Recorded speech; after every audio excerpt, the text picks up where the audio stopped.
As a group, mid-sized cars did not perform well in our updated moderate overlap test. Of the 7 vehicles tested, 3 received a poor rating and 2 received a marginal rating. The Subaru Outback did receive an acceptable rating, but only the Honda Accord received a good rating.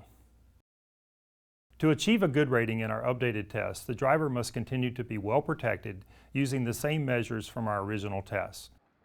What's new is the rear passenger must now also not exhibit any excessive injury risk. They must also remain safely positioned within the seat belt during the crash and avoid contact with any hard surfaces in the vehicle. The Honda Accord provided excellent protection for the rear passenger. There was no elevated risk of injury, and the restraint system kept the dummy in a safe seating position during the test.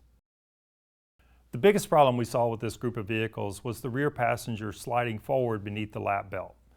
This motion is termed submarining and results in the lap belt sliding up off of the pelvis and into the abdominal region, which can result in a higher likelihood of internal injuries.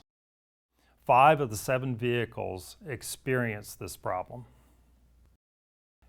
In the marginal rated vehicles, we saw a heightened risk of chest injuries for the rear passenger.